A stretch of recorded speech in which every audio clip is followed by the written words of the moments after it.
Duty से आने के बाद ये दो दोस्त अक्सर बाहर घूमने फिरने निकल जाया करते थे और घर पे लेट नाइट वापस आते थे कि 12-1 बजे के बाद, क्योंकि इनका काम लेट शुरू होता था। लेकिन आज इनको रोड पे घूमते हुए ना जाने क्या अजीब सा दिखा। लेकिन आज शनिवार का भी दिन था और इनके घर वालों ने समझा रखा था इन्हें कि शनिवार को बाहर इतनी देर तक घूमना ठीक नहीं है। ये बात मानते भी थे, लेकिन शायद आज ये भूल गए या किसी ने इन्हें भुलवा दिया। ये जो भूतिया स्टोरी का जो मजाक उड़ाते हैं, जो इन्हें सच नहीं मानते, भाई तुम अपनी जगह ठीक हो, लेकिन जिस दिन ये मनवाने पे उतर गए ना, उस दिन क्या ही बोलूँ, मान लोगे लेकिन पछताने के बाद।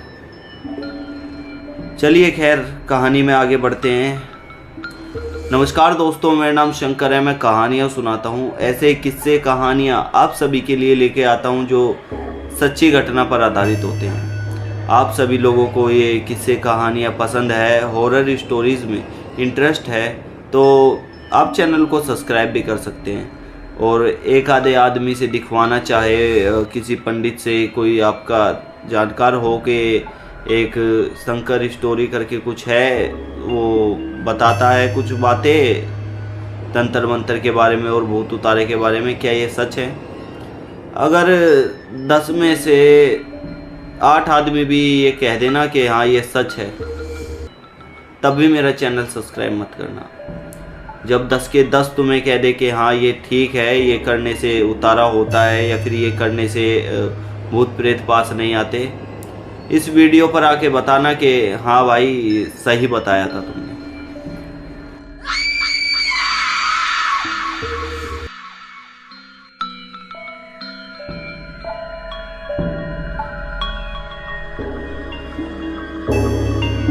ये दोनों दोस्त वैभव और अशोक, ये एक ही कंपनी में काम करते थे। एक ही साथ जाना, एक ही साथ आना, खा पी कर एक ही साथ घूमने निकलना, कहीं बाहर जाना हो तब भी एक ही साथ जाना, ये दोनों के बीच की एक आम बात हो चुकी थी। साथ रहना, दोस्ती यारी, एक साथ काम कर रहे हैं, एक मोहल्ले के हैं, एक गली मोहल्ले के हैं, तो यारी दोस्ती कुछ और मजबूत हो जाती है, बॉन्डिंग कुछ दूसरी प्रकार की हो जाती है। इसी तरह से इनके बीच भी हुआ। ये जो अशोक और वैभव थे, ये दोनों ही ठीक ठाक घर से आते थे और ठीक ठाक नौकरी भी करते थे। इन्हें भूत पिशाच प्रेत इन सब चीज़ों में विश्वास नहीं था, लेकिन छलावा जो होता है ना, वो मजबूर कर देता है इन सब चीज़ों में विश्वास करने के लिए। क्योंकि छलावा आपके सामने किसी भी रूप में आ सकता है, औरत के रूप में, जानवर के रूप में, किसी पक्षी के रूप में। और छलावे की ये एक ख़ास बात मैं आपको बता दूँ, पहचान बता दूँ। आपका अगर कभी किसी छलावे से सामना हो, अगर वो आपको धक्का मारता है, आपसे टकराता है, तो आप मुंह के बल गिरेंगे। जैसे कि कोई सामने से इस तरह से धक्का देगा तो आप पीठ के बल नहीं गिरेंगे, बल्कि मुंह के बल गिरेंगे, चाहे वो किसी भी तरफ से धक्का दे। दूसरी बात, अगर आप छलावे से यूँ कहते हैं कि हाँ मैं तुझसे 2-2 हाथ करना चाहता हूँ, मैं तुझसे लड़ना चाहता हूँ, अगर तू जीत गया जो तू कहेगा मैं करूँगा, अगर मैं जीत गया तो जो मैं बोलूँगा वो तुझे करना पड़ेगा, तो हाँ छलावा आपके साथ लड़ाई करने के लिए भी तैयार हो जाएगा। लेकिन अगर आप किसी वजह से पानी के पास चले गए ना, या फिर उसके पास किसी तरह से पानी आ गया, छलावा हमेशा आपको पानी के पास ले जाने की कोशिश करेगा, कुछ भी करेगा, किसी भी तरह की मेहनत करेगा, किसी का भी रूप लेगा, लेकिन आपको पानी के पास ले जाकर ही वो आपको नुकसान पहुंचा सकता है। अदरवाइज़ उसकी शक्तियाँ बहुत कमज़ोर होती हैं पानी से दूर। छलावा के ये पहचान थी। ये दोनों दोस्त रोज़ की तरह आज भी खाना पीना खा के बाहर निकले घूमने टहलने के लिए। तो गली के बाहर निकल के रोड पे, मेन रोड पे थोड़ा सा आगे चल के एक चौराहा था। उस चौराहे पर लोग अपनी परेशानियां रख कर जाते थे, चाहे किसी भी तरह से परेशान हो, लोग उसे भूतिया चौराहा भी कहते थे। उस चौराहे पे से जाते समय इन दोनों को कुछ महसूस होता है कि कुछ है ऐसा जो हम दोनों के अलावा भी यहाँ है। एक महसूस हो जाता है, कुछ नेगेटिव आसपास होता है तो एक एहसास हो जाता है कुछ है आसपास नेगेटिव। एक दूसरे से बोलते हुए कहते हैं कि भाई तेरे को क्या महसूस हो रहा है? भाई महसूस तो मुझे भी हो रहा है यार, चल घर चलते हैं, वैसे भी यार लेट हो गए हैं, चल। दोनों घर आते हैं। अगले दिन दोनों ही ड्यूटी की छुट्टी कर लेते हैं, क्योंकि दोनों को ही कुछ अच्छा फील नहीं हो रहा था। कुछ बुरे ख्याल आना, बीमार सुस्ती रहना, इस तरह से सुबह सुबह उनके साथ हुआ था। सुबह सुबह होते ही दोनों ने छुट्टी मार ली। छुट्टी मारने के बाद दोनों दोपहर को भी मिलते हैं, साथ में बैठते हैं। जब वो साथ में बैठे हुए थे, दोनों के कान में कुछ आवाज़ गूंज रही थी। ये एक के साथ नहीं बल्कि दोनों के साथ हो रहा था। दोनों के कान में आवाज़ गूंज रही थी।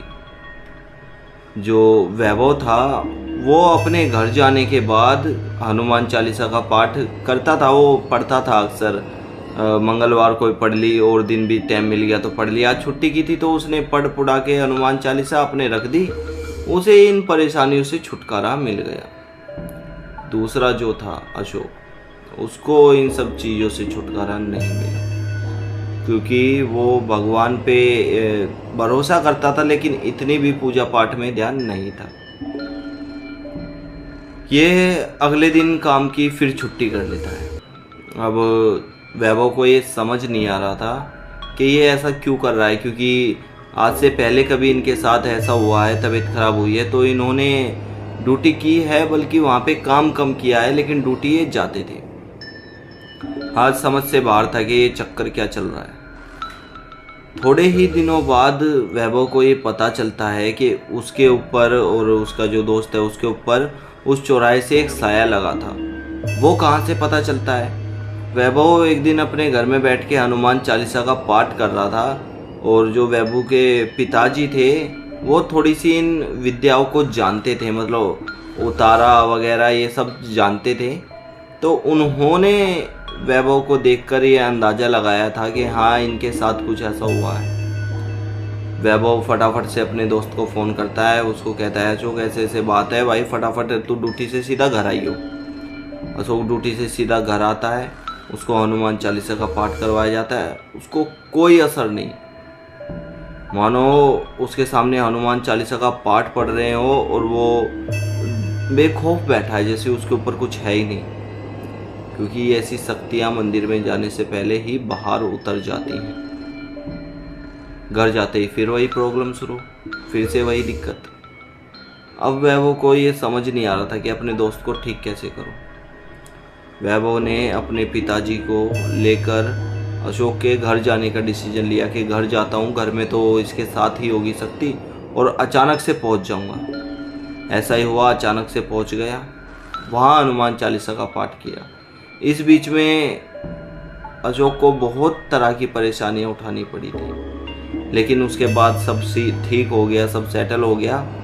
आज दोनों अगर बाहर घूमने जाते हैं, उस चौराहे पे कभी भी जाते हैं, इन्हें कुछ ऐसा महसूस नहीं होता, क्योंकि दोनों ही रोज़ाना हनुमान चालीसा पढ़नी शुरू कर देते हैं। लोग कई बार पूछते हैं मुझसे, क्या हनुमान चालीसा में इतना असर होता है?